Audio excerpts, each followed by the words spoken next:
আগে ভালোবাসা যেরকম ছিল, এখনকার যুগের ভালোবাসাগুলো এরকম না। অনেকটা পরিবর্তন ঘটেছে। আগে ভালোবাসা চোখে চোখ, প্রথম দেখা, এভাবে হতো।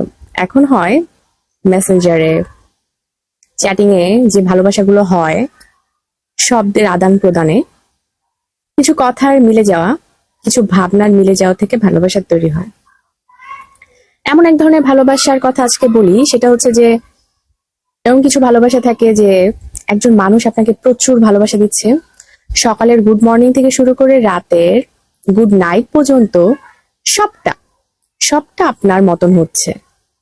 অদ্ভুত না? কোনো কিছু তো পারফেক্ট হয় না, কিন্তু এই ভালোবাসাটা খুব পারফেক্ট। যা চাইছেন আপনি কোনো কিছুর বিনিময় দাবি না করেই পেয়ে যাচ্ছেন।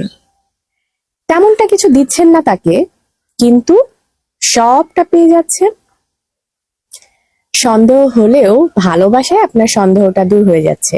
এত ভালোবাসা হতেই পারে, পাচ্ছি ভালোবাসা, ভালোবাসছি, যাই বাসছি তাই করছি, কিন্তু ভালোবাসা অনেকটা পাচ্ছি।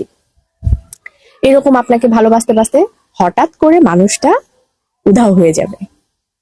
এত ভালোবাসা দিল একটা মানুষ, হঠাৎ করে সে উধাও হয়ে যাবে।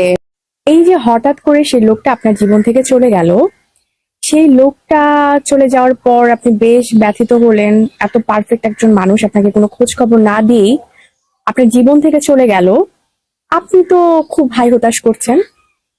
হঠাৎ করে আপনাকে দুঃখ দেওয়ার অনেক দিন পরে লোকটা আবার হাজির হলো। তারপর আপনার সেই মূল্যবান সময়গুলো সে আবার আপনার কাছ থেকে নিল, আপনি দিলেন। কারণ এরকম পারফেক্ট মানুষ তো আপনি কখনোই পাবেন না। যেহেতু সে এত কষ্ট দেওয়ার পরেও আপনার কাছে বারবার ফিরে আসছে, এই জন্য আপনি তাকে বারবার মাফ করে দিচ্ছেন। এই যে লোকটা আপনাকে আপনাকে দুর্বল করে রাখছে ভালোবাসায়, সেই লোকটা কিন্তু আপনার উপর দুর্বল হচ্ছে না। এই ধরনের প্রেমকে কি বলে জানেন? লাভ বোম্বিং। এই লাভ বোম্বিং মানে হচ্ছে প্রেমের বোমা হামলা। সে আপনার উপর প্রেমের বোমা নিক্ষেপ করছে। সে কিন্তু আপনার উপর ডিপেন্ডেন্ট হচ্ছে না, আপনি তার উপর ডিপেন্ডেন্ট হচ্ছেন তার ভালোবাসায়, প্রেমে অন্ধ হয়ে। এই ধরনের প্রেমগুলো খুবই বিষাক্ত হয়, মানুষগুলো খুব বিষাক্ত, এবং তারা এক ধরনের নার্সিসিস্ট তো বটেই, এবং কি তারা সাইকোপ্যাথের মতন এক ধরনের মানুষ, যারা কিনা মানুষকে মানসিক অশান্তি দিয়ে খুব সুখে থাকে। এই ধরনের রিলেশনে বেসিক্যালি আপনি বুঝবেন না আপনার কত ক্ষতি হয়েছে।